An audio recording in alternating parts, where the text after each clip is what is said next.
Well, welcome back to the PDPW Dairy Signal. On behalf of the Professional Dairy Producers of Wisconsin, it is great to be here post sugar plums and candy canes. That is the Christmas holiday season.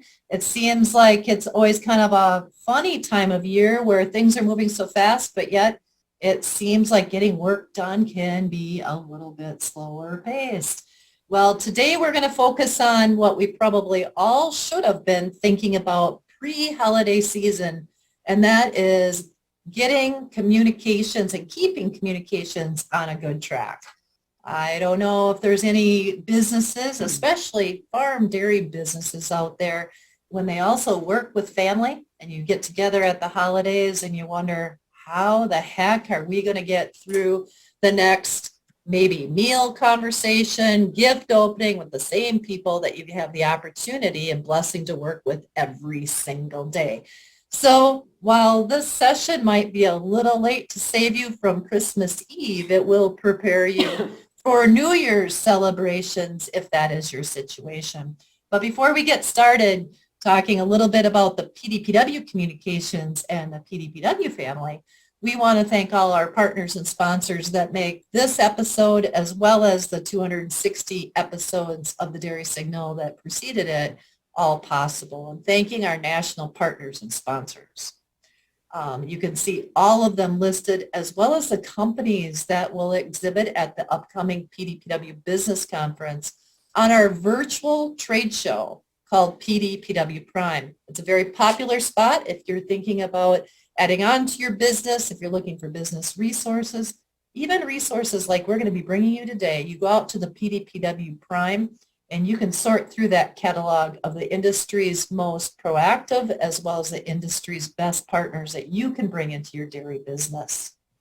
Specifically today, I want to highlight today's sponsor of this session, and that is Zimpro Performance Minerals. Zimpro has been a part of research and working with the dairy industry for over 50 years. And we thank our partners at Zimpro.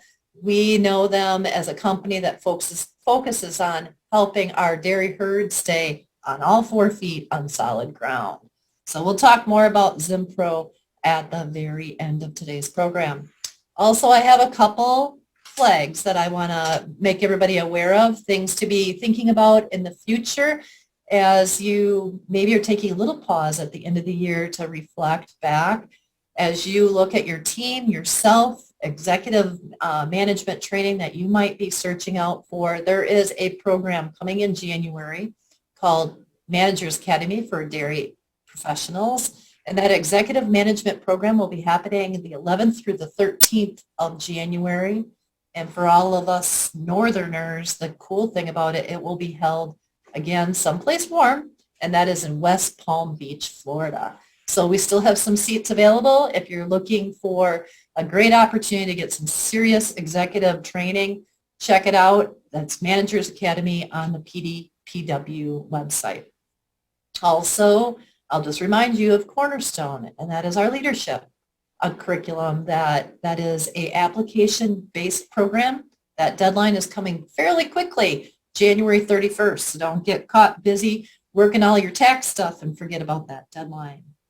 Holy mackerel. Communications. And today we welcome some of our friends of PDPW, longtime friend that I've had an opportunity to work with. A good, boy, Liz, it's got to be at least 25, 30 years that you and I have known each other. I know we were just teenagers way back then. Yes. But today we welcome Liz Griffith. And Liz is the marketing development and HR consultant with Encore Consultants. We'll welcome Liz as well as her colleague, Tim Schaefer. Welcome, Tim. Thank you. Nice to have you here today. So Tim is a certified dairy family business. I want to throw dairy in there. It's just natural for me. Certified family business advisor.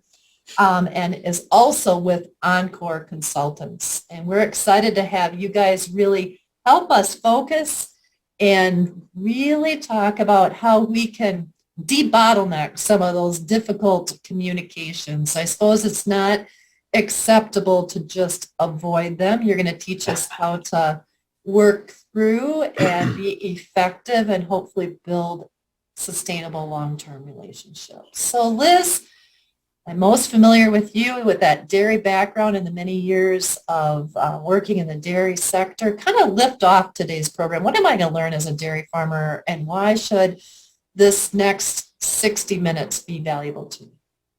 Well, I think, you kind of said it in your introduction. We've all done it. We've all gone through it. We've all faced those family dinners, those family parties where we end up getting into business conversations that most often relate to or result in some conflict or some anger, and understanding, when's the best time to really talk about these things when you farm with family, and of course, how to do it so that you get good results. Nobody wants, everybody leaving the family dinner table upset. And so we hope that we're going to provide enough of those tips for you today, maybe share some stories, and of course, answer questions that you may have, because everybody's family is different.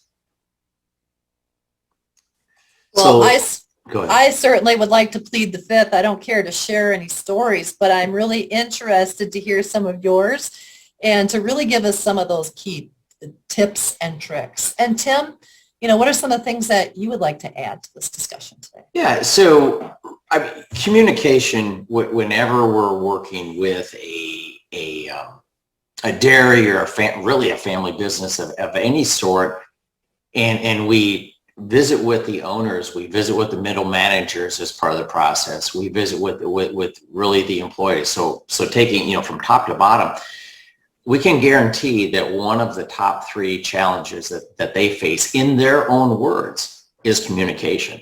And the thing about communication is it's such a big, it's hard to define because it's so big, it's so large. And so what we were thinking today is to maybe break this whole communication conundrum or this big ball of yarn down just a few areas. One is kind of that family meeting, and then the other is really honing. Number two would be honing our listening skills. We think of communication as being about talking and convincing, but I think sometimes we forget about the listening side. And then the third thing, or the third area that we'll discuss today, is really the employee component as well. So we're going to talk about the family, the listening, and then the employee. And I think Liz is going to start out here with the kind of that first topic, if you will. Yep, right, Liz. We are. We're going to start out, and I'm going to start out by telling you a story. So 100 years ago, or whenever, when I first got into the farming family, we didn't really have meetings, right? We maybe talked in the barn, talked while we were doing chores, made a call afterwards. We didn't have cell phones back then either, I just like to point out. But we didn't, we weren't really getting anything done. The messages weren't clear. So everybody was confused, which often tended to lead to a little bit of anger. So, we thought, we better start having some meetings. And, the first one we did, I think we did at a family dinner. Again, not a great idea, because it's just difficult when you're trying to also be family, be friends, but then talk business. And not every topic in business is hard to discuss, but there are some. And maybe it's just differences in opinion. Maybe it's people not sharing what they really and truly feel and believe. So we found that to be also unsuccessful. And we probably all left that not feeling good, not feeling like we had accomplished anything. So then we started setting up an annual meeting as a family with the spouses, which is key, and had an agenda. And that made a bigger difference. As we grew, as we went on, which we'll talk about, there's more meetings to have. But I think it's really important to come to that realization that sitting at breakfast together, although, yes, it helps with, time, is not the best place to have these meetings that really affect major decisions for your operation. So I want to talk a little bit about what is an effective meeting. What does that even mean? Because some people, I'm sure, are listening and saying, I don't have time for this. We are really busy. Well, it doesn't have to take a lot of time. And that's, you can be quick. You can have bullet points and agendas, and it doesn't have to take an entire day. So what are some of these meetings? Well, quarterly meetings, if you can get to that or even more, are really beneficial because they don't take up a lot of time, right? They're smaller meetings, maybe with less people. You're talking about kind of the non-strategic topics. Maybe what are we doing this quarter? What do we need to prepare for? What purchases or expenses are we facing? But it's a good way to keep your leadership team, which most often includes family, together and on the same page. So nobody's saying, well, I didn't know that. I didn't know we were doing that. I didn't know, we were buying extra cottonseed at that price. But again, they can be short and they can be to the point. An annual meeting, as I alluded to, with my family, is really important for that strategic planning, for really looking a little bit back at the new year, but really focusing on the year to come. And what are the big things that we need to address? What is our strategic plan for the year? And it's not always just about increasing milk production or decreasing somatic cell. There's a lot more to it, right? Maybe it's training. Maybe it's a transition in the family. Maybe it's adding on. Maybe it's changing nutritionists or consultants. All of those things give you that opportunity as an entire group to really look at your plans, to really discuss, make decisions. Maybe you won't get everything accomplished in that annual meeting, but you can assign things. Okay, you want to look into buying a new manure spreader at our next quarterly meeting. We expect that information, so as a group, we can make that decision. It's also a good time for people to air their concerns, right? And I know Tim's going to talk about more how to do that, because it's not about coming to the meeting and yelling and being angry. It's communicating effectively so that all those concerns, all that possible conflict can be dealt with in a very professional manner. The other type of meeting that you can have is kind of a family business meeting. And I get that this is really dependent on the size of your operation and who's involved. But most often than not, there tends to be a lot of family meetings. And this is where, as a family, you really want to look at what is your vision? What is your mission? What are we looking at for the future generations that may be coming back to the business? It's kind of a summary of the annual meeting, but as a family, you're really having that discussion about your values, about your mission, because everything that you do should focus on those values. So I know, Tim, you wanted to share, a little bit more here and some pro tips, but just wanted to kind of lay out these types of meetings that we feel are beneficial to any small or large business. And Tim, before you step onto that platform, I want to remind us, we have one question already, but I want to remind all of those who are live streaming with us today that they can just own this and take over the opportunity to ask a lot of questions. We want this resource to be most beneficial for anybody watching. So go to slido.com, that's S as in Sam, Lido.com. The password is myPDPW #. We already have a question, but Tim, I'm going to let you answer kind of to Liz's question there in the next step, and then we'll take a break and we'll address some of these questions as you go through. Okay. Yeah, thanks, Liz. So why a quarterly meeting? Like why have a quarterly meeting? Liz touched on it. It's like everyone's busy, especially during key, the harvest, the planting, those really high intensity periods of time. So why have them? Because the more time that goes by between meetings, certain things happen. For one, maybe action items that we are supposed to be working on, it's really easy to kick those down the road because you know that no one's going to ask you about it till the next meeting. And if that only happens once a year, it's so easy to procrastinate. We all have procrastination in us. So if we shorten the period of time between meetings, it really spurs all of us on. Another thing too is if there's something out there that really is starting to bother us, it's kind of that in the back of our mind. I liken it to the pebble in the shoe.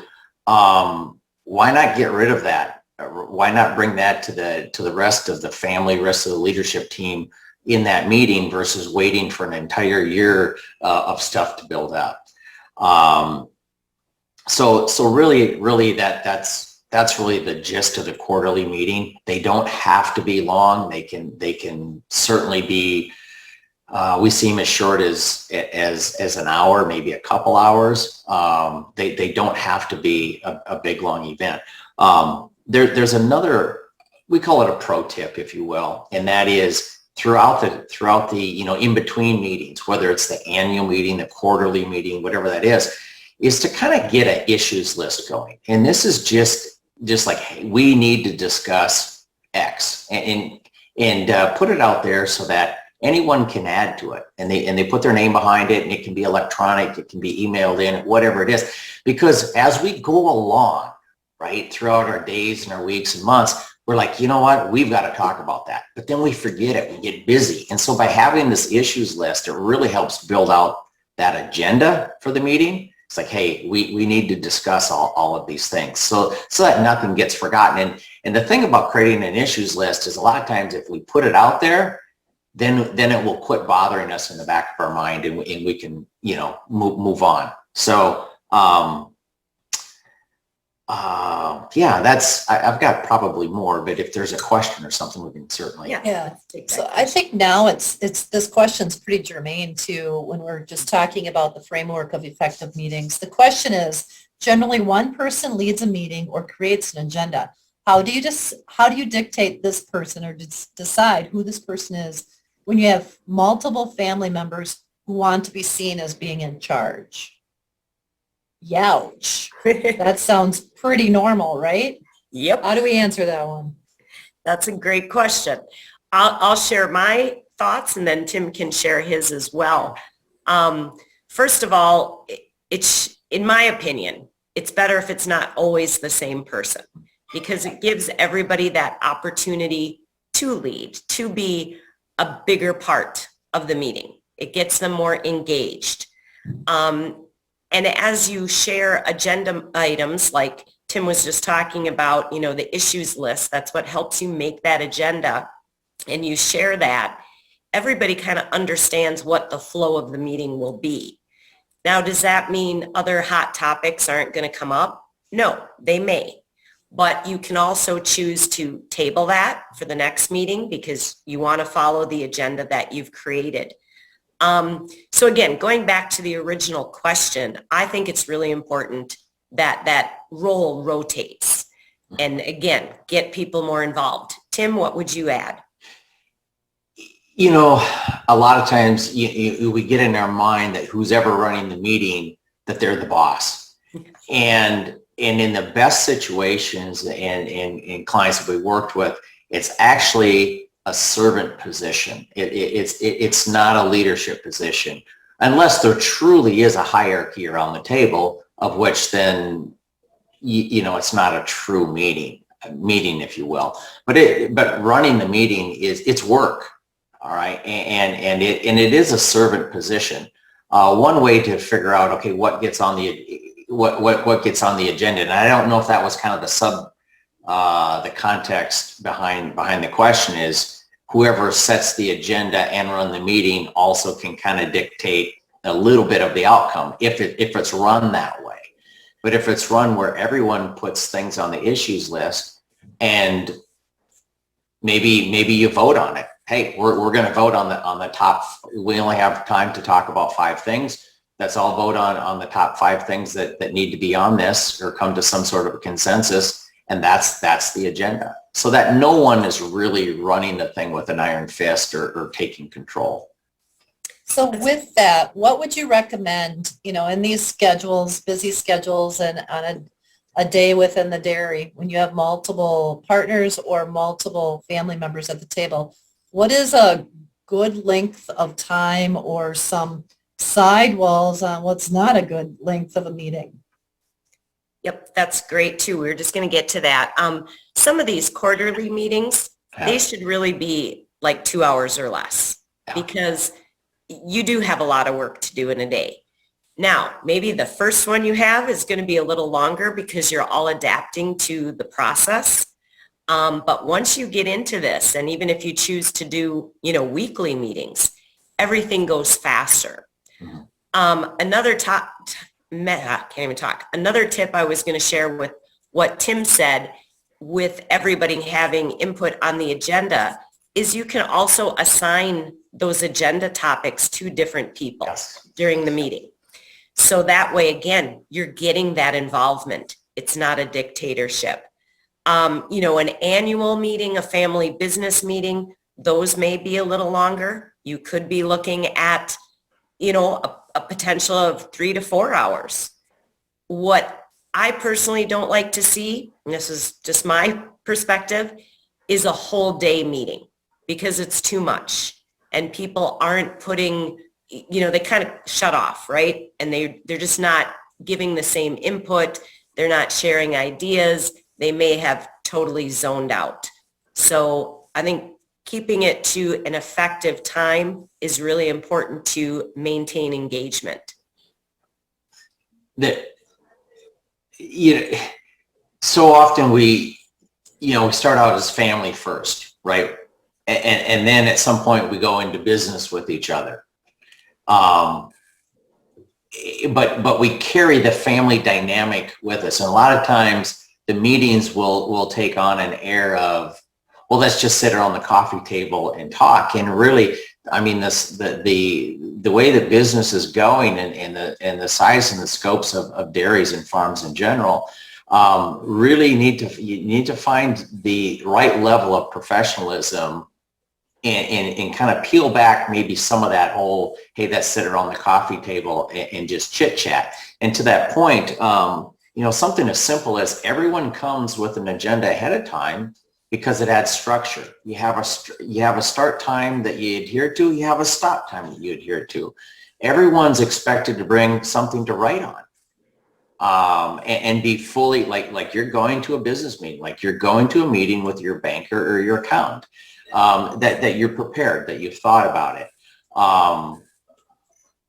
That it's just the structure will really speed things up. Where things really start to slow down is where there is no structure, and it just kind of wanders all, the meetings and the topics just kind of all wander all over the place. So.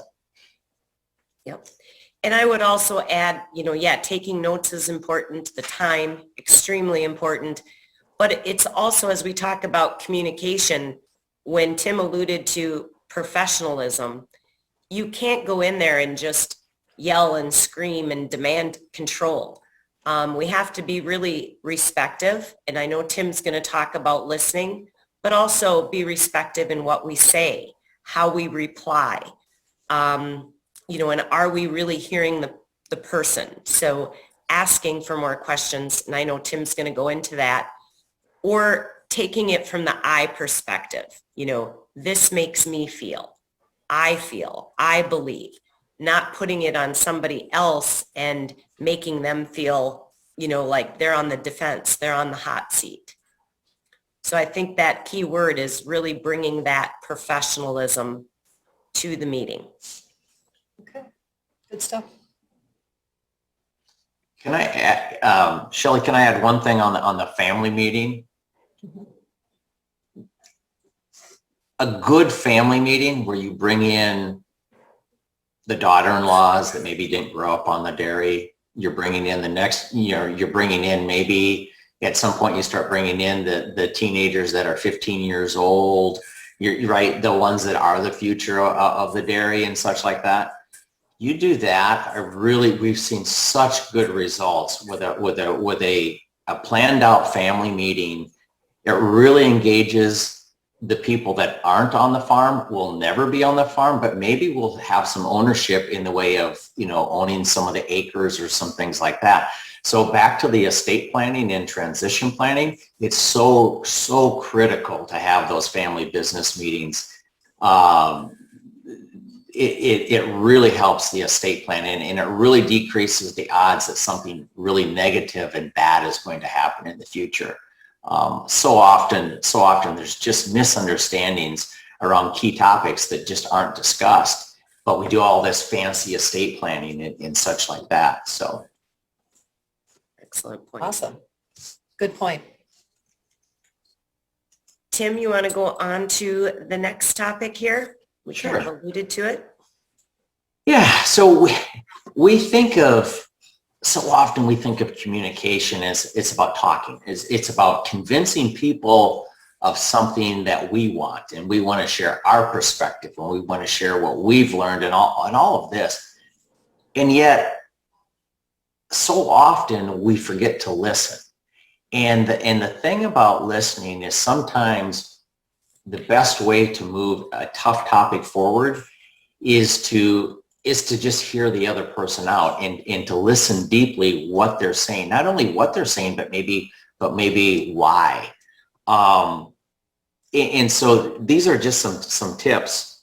One of them is that everyone shares their perspective. So when there's a tough topic, literally go around the room and say, well, how do you feel about this? And if you think it could be a problem, set a time limit. Hey, everyone has up to 10 minutes to share their perspective. And back to what Liz was saying, is they speak from their own. They don't say, well, I think that guy doesn't like me, or I don't think that he trusts me, or things like that. They just really, they speak from their own perspective. They don't put words in other people's mouths, but they just share. I've learned it's an extremely powerful thing that we use in mediation, and we do it right at the beginning, simply to get people's perspectives out on the table. And that's all they are. Nobody's making a judgment on what's right or what's wrong, whether you agree or disagree. It's how they're looking at it, because so often you can have one issue. And I'm just thinking back to an estate plan or a transition plan that was really going through some tough times. They all had different perspectives on the exact same problem, and they were stuck. And then also kind of down there to that fourth bullet point is don't assume. So often it just takes what's the word I'm looking for? Someone says something that is kind of like, whoa, this is tough. Dad doesn't, as an example, I don't think that Dad's ever going to want to retire. Well, that's a pretty strong statement. Okay. But the staying curious part is not accepting that at face value, but really asking those probing questions, those follow-up questions, and saying, oh, okay, what leads you to thinking that way or feeling that way? Well, thus and thus. And sometimes you have to dig about 5 layers deep. You have to keep asking, well, why?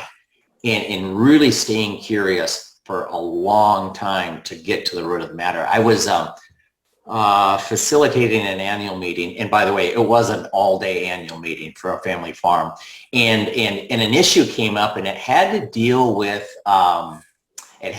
something that was happening in the office with some of the staff, and initially it looked like somebody wasn't getting their work done, and so that's kind of where that discussion started. But we just stayed curious, and we just kept probing and asking questions, and all at once what we ended up with was that there was roughly 5 owners, and all 5 owners were walking in the office and giving directions to all of the staff whenever they felt like, and they were becoming overwhelmed, and they were becoming, they didn't know what their priorities were. And that would have never happened if we hadn't stayed curious and kept trying to understand where the people were coming from. It did take about, just on that one topic, I think it took 35 or almost 40 minutes to get there. And sometimes we had to let the silence, somebody, in my mind, I was thinking, okay, I think they've got it all sorted out. I think we've got all the perspectives out, and we just let it get quiet in the room. And there's something about silence, just not talking, that, if someone says something, just not answering right away and letting it sink in, because a lot of times they'll come back and tell you even more and really start getting those powerful concerns out on the table. So another technique is when somebody says something very, and Liz, you'll probably have a story on this, but when they say something that's maybe very controversial or it's a very emotional topic, just simply summarizing back what you think that they heard from their perspective. So Bob, I think what I heard you say is that you feel like Dad will never, ever retire. And because of that, you're concerned that you'll never be able to make decisions. And ultimately your kids are watching this and they don't want to come back to the farm. And that's concerning to you. Did I hear you correctly? Or is there something more? And then just let it sit. And Bob will fill in the blanks. He'll let you know whether you summarized it correctly or not. And that's really the job of the facilitator or the person that's running the meeting, is to really ask those follow-up questions and summarize. A lot of times it's emotional, and that's not a bad thing, as long as, back to Liz's point, right? As long as the emotions don't just go crazy, as long as they're not, yelling and screaming and demeaning and things like that. Emotions really mask the true issue. And so behind every strong emotion is almost always the real problem somewhere. You just have to dig for it a little bit. And then finally, the last tip, if you will, on listening is stay in the moment. Please turn off the telephones. Don't take a phone call. Don't text. Make eye contact. Take notes so that you can summarize what the other person is saying. Just stay fully present at all times.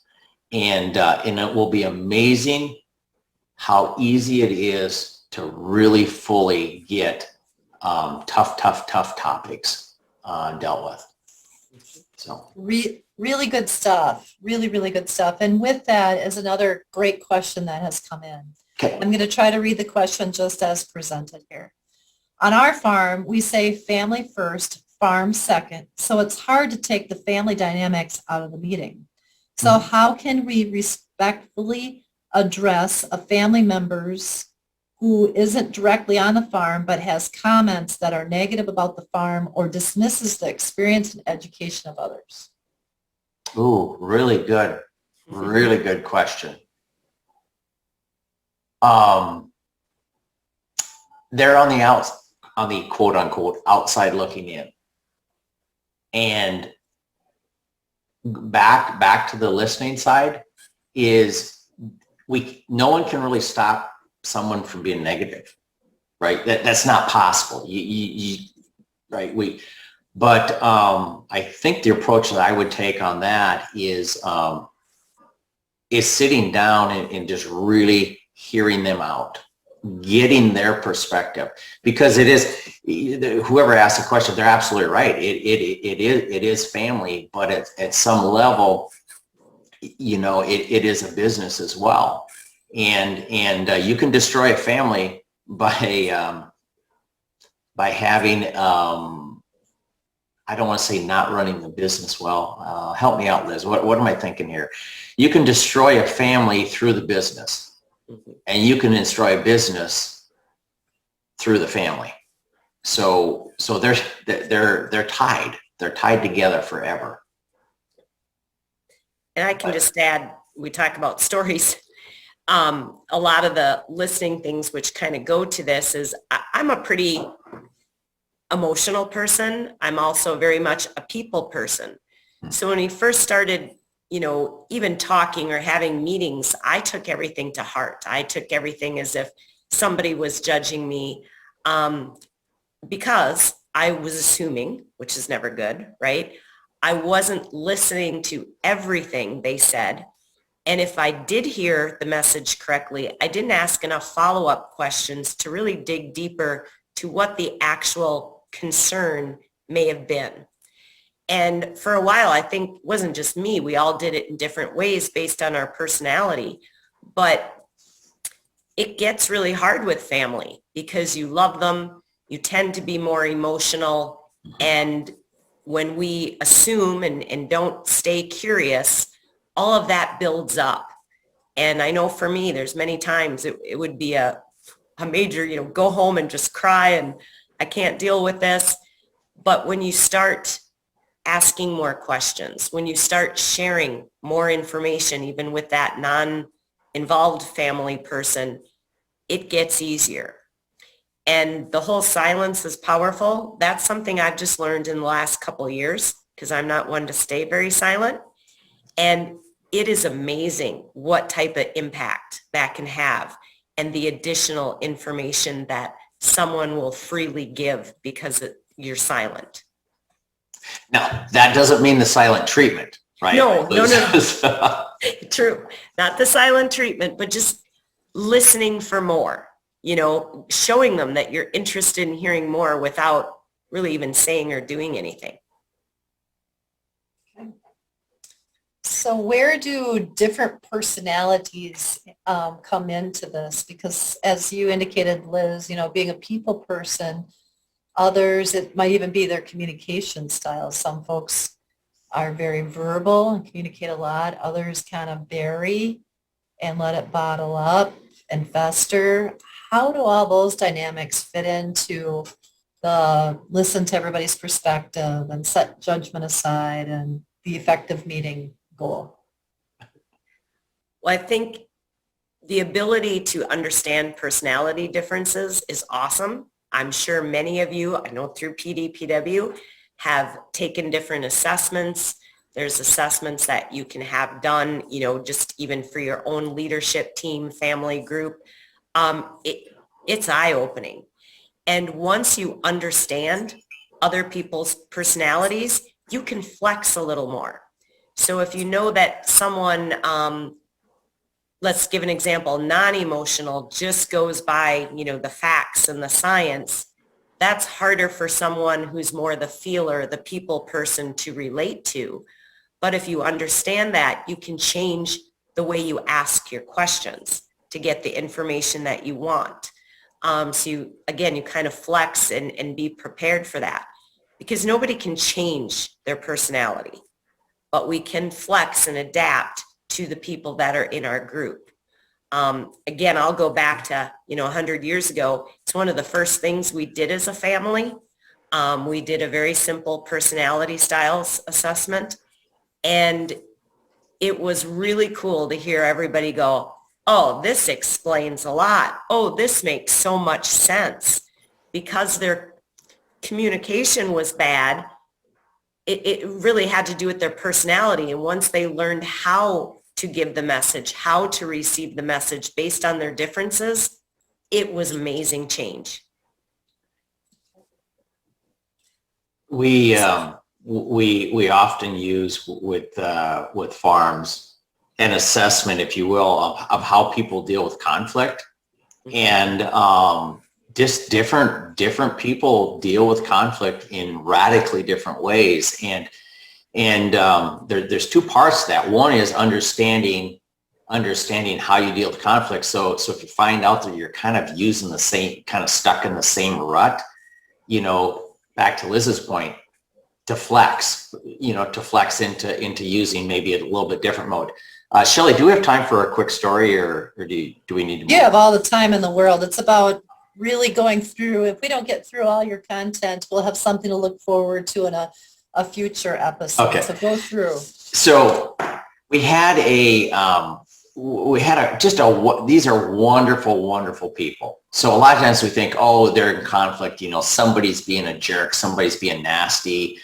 And what we found is that isn't, most of the time, people are wonderful, wonderful people, wonderful families. And this was the case here. And it was a transition plan. And what we were trying to sort out, what they were trying to sort out is how much dad should be compensated during the phase down, right? So dad thought that he should have, well, it doesn't really matter what dad thought, and it doesn't really matter what Junior thought, but what did matter is how they dealt with it. So dad's personality was one where, let's just get it all on the table, let's just rip that Band-Aid off, and let's just talk about it, and we'll just go mano a mano and probably argue about it, and then we'll get it settled and it'll be done. That was his mode. And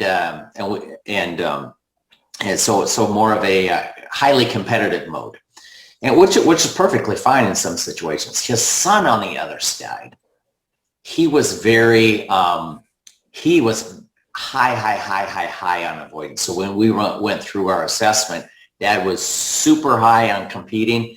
The son was super high on avoidance. And what would happen is that dad would bring up this topic, or it would come up, and the son would. It was interesting to watch. He would quit making eye contact, and then he would kind of push away from the table. Then he would cross his arms, cross his legs. Then he would check his cell phone for a text, and then he'd reply to a text, and then he would take a phone call, and then he would be late for a meeting. Then he quit coming to meetings altogether. So that is where understanding, and it wasn't until we brought them all back and said, okay, you guys, this is important to both of you, but you're just approaching it differently. Let's talk about how you're approaching it. And it took a while, but now they're able to have really good, tough conversations around compensation and other things. And when they find that the other person or themselves, or when they're kind of falling into a rut, they recognize it and they flex, like what Liz said. But that's really, really common, is that we only have one tool in our toolbox when it comes time for, dealing with conflict or dealing with communication, and we just use the daylights out of that one tool. And there's so many more. So we have another question, and Yeah. it goes along with all of this. They asked it a couple minutes ago, and everything that we've been talking about is germane here. It says, going off what Liz was talking about, how can a more assertive or blunt personality get a point across to an emotional person who takes everything personal? Oh, take it, Liz. Yeah, let's see, which way do I like to be talked to? I think a lot of that is toning down their emotion a little bit, and again using we talked about the I-isms, right? Instead of saying, Liz, when you do this, or putting it on me, just saying, I feel when this happens, blah blah blah. It takes a little of that pressure off of me as the emotional person. Another good thing is to always kind of add some compliments or something positive. So it's not all just focusing on something negative. Let's say it has to do with, the way I was running the meeting that day. It could be as simple as saying, Liz, I really appreciate you taking the time to run the meeting. I feel we could have been a little more productive if we did it this way.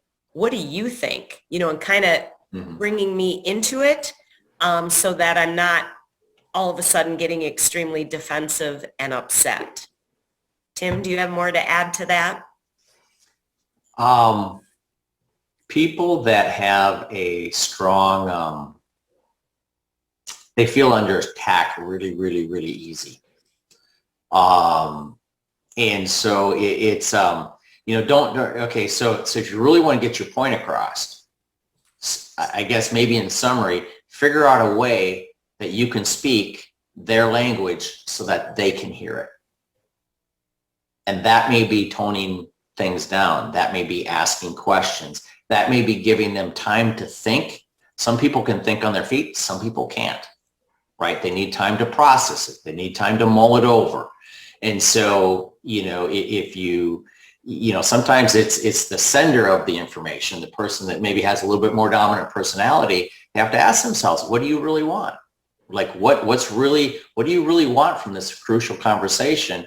And then tailoring your approach so that they can hear it, so that you have, it's no guarantee, but the highest odds that they'll be able to hear the message. Because when they're in a highly emotional state, they can't hear it. They can't think about it. They can't hear it. And so, so keeping people off of that emotional ledge is pretty important. And that kind of goes into, we're going to talk about, the importance of the same type of communication with your employees, but as an assertive person, it's good to keep that in mind. You can't talk to your employees that way, right? Because if they are not the same personality style, or if they're more emotional, pretty soon they're going to be over there thinking, they don't even want me here. They don't like what I'm doing. They don't like my ideas. So no matter who you're communicating with, you really have to, like you kind of said, take a step back, think about what you want, think about what your message is, and think about that person and what's the best way they're going to understand the message so that you have the best communication possible. Yeah, don't wing it, right? Yeah. When you're having a crucial conversation, absolutely don't wing it. It hardly ever works as well as sitting down and thinking it through, and maybe even jotting down a couple bullet points on a piece of paper before you have that conversation. Yeah. Good stuff. Okay. So honing the listening skills. Yeah. And, another little tip that we just learned recently, and I never knew this, is especially if it's an emotional person or a intense topic or question, you should listen with your right ear instead of your left ear, because your right ear, your right side of the brain, is going to be more attuned to those emotional messages or emotional feelings that someone may be sharing. And so it's just a little tip, and it actually does work. I kind of tried it the last week, and it's amazing what you hear a little bit differently and how you can tell if someone is a little more upset than you originally thought, which gives you the opportunity to ask more open-ended questions and dig deeper. So what do you do when someone's standing or has already jumped off that emotional ledge and they start screaming and they just are highly emotional? How do you pull things back in and get folks recentered? You want me to go? Go ahead, Liz, and I'll jump in after. Take a break. Take a timeout. At that point, everybody needs to just calm down, walk away, relax. So, if you just say, we're going to come back in 10 minutes, maybe we're going to come back this afternoon. That is really, I think, the number one thing, because it's really hard to bring people down until they've had time to just think about it, walk away, and cool down their temper. And then don't forget about it. It's not something you just want to go, okay, we're skipping that because everybody got too hot-headed. You just got to find another way to address it, maybe sharing more of the perspectives, putting time limits, and of course, making rules. I mean, when we talk about meetings, even if it's family, you can have rules, right? Like, we need to be respectful of everybody. We need to, not get excited. Whatever it takes to make that go smoother. Tim, do you want to add? It's when somebody's in a really emotional state, it's you have to just acknowledge that they're in the emotional state, and the emotions at the moment are more than likely masking the real issue, right? So the things that they're really venting about probably aren't the real issue, but it's perfectly okay to acknowledge their emotions. So many times it's kind of like the perspectives that Liz is talking about.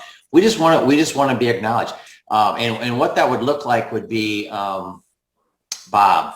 When Bob finally catches his breath, right?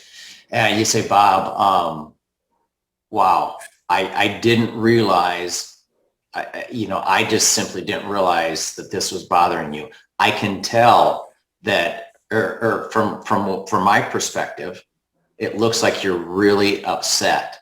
And you brought up, and then maybe summarize what they said.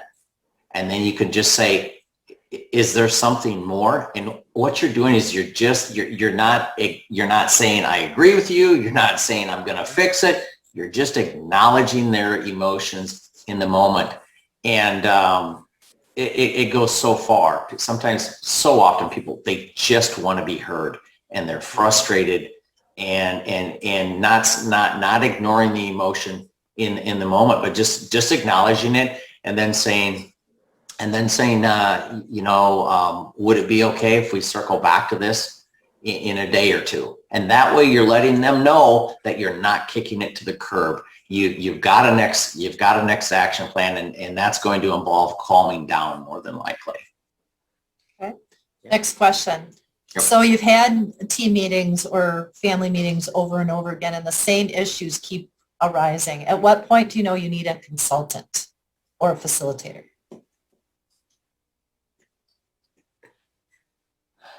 Yeah, so it's a sign, right? So people ask us to come in and take a look at things, and we say, what are your meetings like? Are they boring?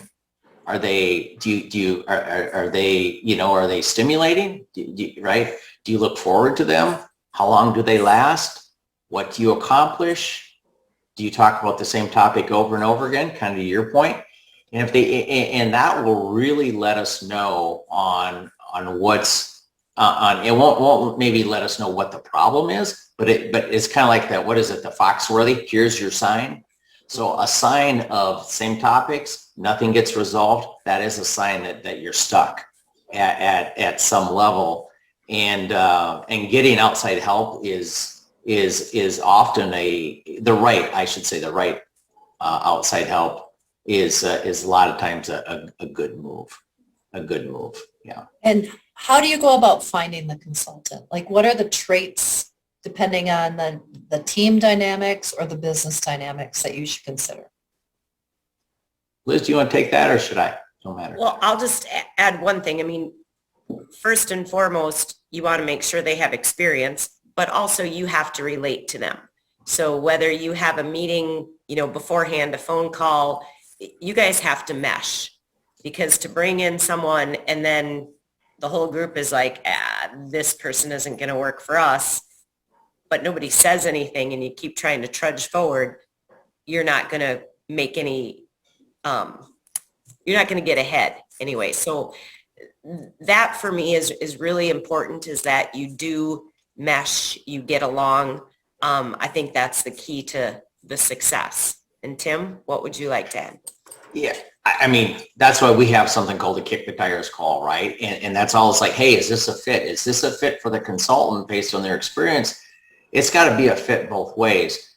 There's another component as well, and that is, the best outcomes, if you do hire somebody, is that they don't embed themselves forever into your business, right? That they help you get unstuck, that their business model is, I'm not going to do it for you. I'm going to coach you through it. We're going to give you the tools, and then we're going to kind of walk beside you, and then you're going to take it and go. And we found that approach works really well. So finding somebody that isn't going to take over your business, so to speak, and is probably best. Kick the tires call it, finding that mesh. There's another component too, and that is whoever comes in, they need to work for the business, right? They have to be impartial. They have to be seen by the team as nobody's champion, so to speak. So when they come in, they can't be, well, that's Bob's guy, and I guess we're going to listen to Bob's guy and whatever. And these are the stories that they're telling. They have to say, we're in it together. This person or persons are going to work for the entire family, the entire farm, all at once. So there just has to be a lot of openness on the front side. So at that point, there's probably some perceived opportunity or conflict already on the table. Mhm. How so to get all the stakeholders that are involved with this meeting aligned, do they have to agree on the consultant? I mean, if 2 of the 6 players bring in a consultant, is that already a problem right there? Is there a process that works better than another? 2 out of 6 isn't very good odds. 30%. If it's not a full-blown consensus, it's got to be pretty close. That's my opinion. I know other people have different opinions. And I was just going to share, again, a story of mine. When you had a consultant that was really there for one person, you can see it as the rest of the team, right? Any decisions, anything we're considering, it really goes back to that consultant or that mediator, whatever, taking the side of the person that brought them in. And nobody's happy in that situation. So, if the team can agree on a consultant or mediator, that's really the best, and maybe they give it a chance. We say we'll bring them in for 2 or 3 meetings and see how we feel. But I think first, like Tim said, that kick the tires call or some type of thing where you at least meet them and talk to them and just kind of see if you're both a good fit for each other. All right. Well, we've talked a little bit about honing those listening skills. So what are some of the other things that we should think about with effective meetings? Well, so we also wanted to kind of go into employee communication because, as I said before, we don't want to forget about them. Again, a lot of the same rules apply, but continuous communication with your employees is also key, right? Having some type of daily huddle meetings so they know what's going on. They know what's expected, but also just to create that bond. And I know a lot of people have really started implementing more structured employee reviews, at least annually, if not biannually. And I think that's key to also having more of a planned opportunity for both the employee and the manager, owner, leader to communicate and share. An employee review should not be centered around compensation, right? It shouldn't be just because you have a good employee review, boom, you get a raise. This is a time to just really talk about how they're doing, where you see them going, what they want to learn, what other things maybe they need to be successful in their position. And a review should really be a two-way street, not just the manager communicating. You want that shared communication because that's how your employees are going to grow. That's how your employees are going to develop. So that's really key. Again, those daily huddle meetings, talking to them about what has to be done in these huddle meetings is huge, but it can also be overwhelming, right? All of a sudden somebody's going, boy, he just rattled off 12 things that we got to accomplish, by tomorrow.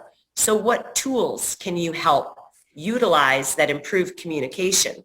Well, there's different types of tasks, apps, I can't even say that right, that you can help your employees use. And those are a form of communication. And it keeps those tasks in a list that group of employees shares. When something's done, when somebody needs help, or where they're stuck. Maybe, hey, we could get this done today, but we are missing this part. So that's really important. It also helps them with the vision of where you're trying to go, right? We can sit here in an employee meeting and go, okay, as a family, we met and our goals are to increase milk production. That's all you say. Well, how is that going to happen? And how is the employee part of that? So that effective communication, those effective protocols and tasks to help them be on board with you and not just dictating. And again, that two-way communication, I know I've said this 100 times, how many great ideas do our employees have that can help us as the owners and managers that we don't always take the time to listen to and to hear. They say the one that's closest to the challenge is often closest to the solution. So Exactly. Absolutely. Yes. they see it because they're living it and working in it every single day. Yes. Right. Awesomeness. Okay, But so sometimes, Shelley, to your point, there, I don't want to say most or always, but often the employees don't realize that as managers and owners, we want that feedback. Like they have that idea in their head and they have a way to improve it. But unless you're very specific that you want that sort of feedback from them, they'll probably keep it to themselves. Yep. Yeah, we've been in many situations where they say the employees don't share anything with us. They're not going to help us. They're not going to tell us anything. Well, then we start meeting with the employees. They've got a lot to share and they want to, but they're afraid because that communication channel hasn't been opened, hasn't been offered. So I can pretty much say 9.9 times out of 10, those employees are willing to share and communicate and they want it. okay. So how do you bridge it, with management, if you have members or management that is really focused on big picture and future, and you've got some really, really highly skilled, successful employees that are real tactical and linear and keeping this whole effective team together, but playing off of each other's strengths when you've got a situation or you're even just trying to grow. What are some of the experiences you've seen there that have worked well? Because those are two very opposite. One is global, and the other one is break it into pieces, help me understand this. And you got to pull it. You have to have both. How do you bring that together? Go ahead, Tim. Quarterly meetings go a long ways towards that because they take the annual meeting and they break it down into this is what we got to accomplish this quarter. This is what we have, in the next 90 days. And then each manager can take, okay, this is the 90 days. I can break this down into weeks. And typically a week time is enough for these really tactical people to get their brain wrapped around, or 2 weeks, right? So you're just shrinking that change from an annual event into a bite size. But that doesn't happen. Like it's hard to do if you can't say this is what we need to accomplish this quarter. So often we find that there's like an annual meeting and then there's daily task lists, but there's nothing in between, and it confuses people. It kind of goes to that effective training because, and I know we talked about this on another dairy signal, but explaining the why, right?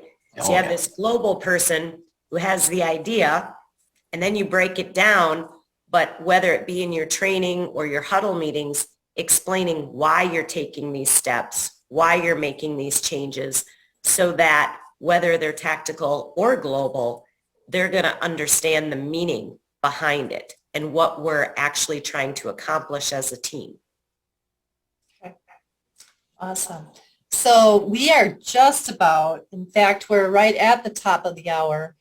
At this time of year, it seems like the dairies, our effective businesses never really slow down or stop. And there's a whole lot of more information here. But this time of year, I think because the winter season, we're not physically cropping, at least one thing comes off where maybe we're also looking for an opportunity to warm our hands up and be inside a little bit more. We have a little bit more time to think, and some of the focus comes back to this.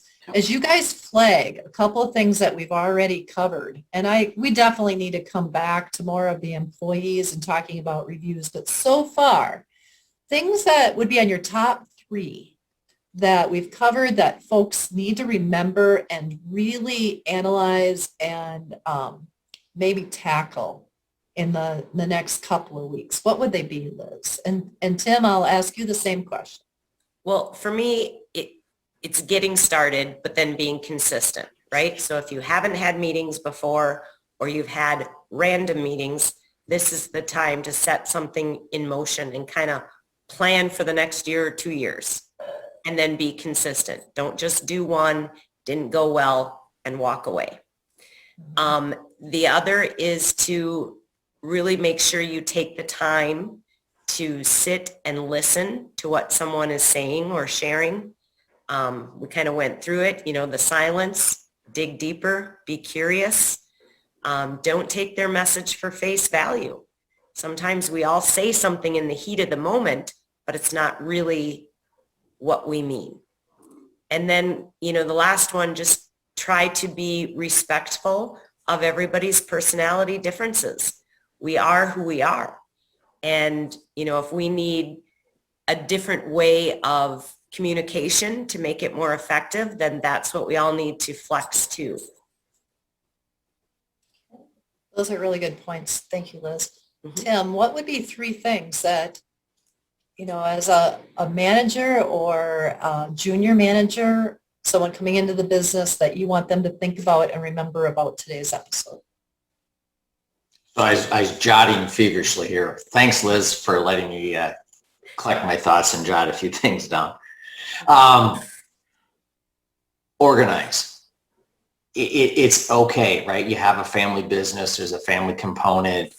Realizing there's some ways of operating meetings and such that maybe worked in the past, right? So in the past, we all sat around mom's table and mom and dad's table, and we had this meeting, and we had coffee, and we had donuts, and we didn't have an agenda, and it took 6 hours. Okay, but just understand, just like in dairy, right? You don't run your dairy the same way today as you did 10 years ago, 15 years ago. It's okay to let some of these past practices go, right? It's okay to, just like on the operations side, just identify what's working and what is not working, and come up with a better way, either using some of these tips that we talked about or some others. Don't be afraid to pull the plug on something that isn't working as well as it once did. So a lot of times that means getting better organized ahead of time, so that you can have, so that you slow it down. It takes time, but then it goes much faster later on. To Liz's point, don't expect perfection. Right off the bat, you're going to stumble, you're going to fall. I think you need to acknowledge that, and you need to get feedback from the rest of the team on what they felt was working and not working. And then you pick yourself up and you do it again. It takes time to really get this, to really get it going. And then the third point was really a lot of what we talked about here today, had nothing to do with how skilled somebody was at operating machinery, managing a cow herd, or anything like that. Pretty much everything we've talked about, both from a family standpoint, but also as a manager and a leader standpoint, has to do with emotional intelligence. And I think a lot of times the softer skills, we think that, we tell ourselves that if we only know more, if we only have more technical skills, that'll make us better. But at some level, when you're working with people, having the softer skills, or what's been coined the emotional intelligence, is so important. And it really separates out people, and it really separates out, when you get a collection of people, it really separates out farms. I mean, there's a huge difference in the soft skills that we find on dairy farms. So Awesome. Well, it is obvious that we could listen with, especially the quality of questions. I want to thank those who are live streaming with us today for typing in those questions. That's awesome. And that's the purpose of the Dairy Signal, is to provide some information, to cultivate some thoughts, and to give you, meaningful tidbits of information that you can apply directly to your businesses. So thank you for typing in those questions. I also want to say thanks to Tim Schaefer and Liz Griffith from Encore Consultants for being with us today. Boy, oh boy, it's obvious that we need to have you guys back, because we didn't even touch on having pain-free employee reviews, which I was at the edge of my chair waiting for the information on that one, because I think we all want those to be more effective. And when you got a great team, you want to just continue to watch that team flourish and grow. So we'll put that one on for another time. But I want to say thank you. Thank you so much. You guys did a great job. I appreciate how conversational and, you asked, are there time for stories? And you think about how we really grow and what shapes us. It's our own stories. Those are called experiences. And I think people can relate the most to when people as humans share their own stories. And I think that's what I appreciated the most about today. It'll make it the most memorable. It also reminds us all that we're doing our very, very best and there's always room for improvement. So thank you again, Tim and Liz. This was a great episode of the Dairy Signal. Yeah. Also want to thank Zimpro Performance Minerals for bringing us this episode. And I want to thank Encore Consultants, who has been a partner and a sponsor of the Dairy Signal as well. So now as we head into the rest of the week, I wanted to end a little bit with some lightheartedness. And I bet nobody knows what today is, the National Day, and it would be one of my favorites. And it's obvious if you have seen me, it is National Chocolate Candy Day. So if you didn't have enough candy kisses over Christmas, or I don't know, maybe the dog stole all of those peanut butter Christmas stars or chocolate stars off the cookie sheet, today is your opportunity to celebrate National Chocolate Candy Day. And on behalf of the professional dairy producers, we work with only the finest and the best. And I don't know of one person I've met in the dairy community that's not just absolutely a treasure. But there's always challenges, there's opportunities to be green and growing. And that's what the Dairy Signal and PDPW is here for. So as you go forward in your day, continue to stay focused on being your best. And we'll see you back here tomorrow on the Dairy Signal. Thanks again. Thank you.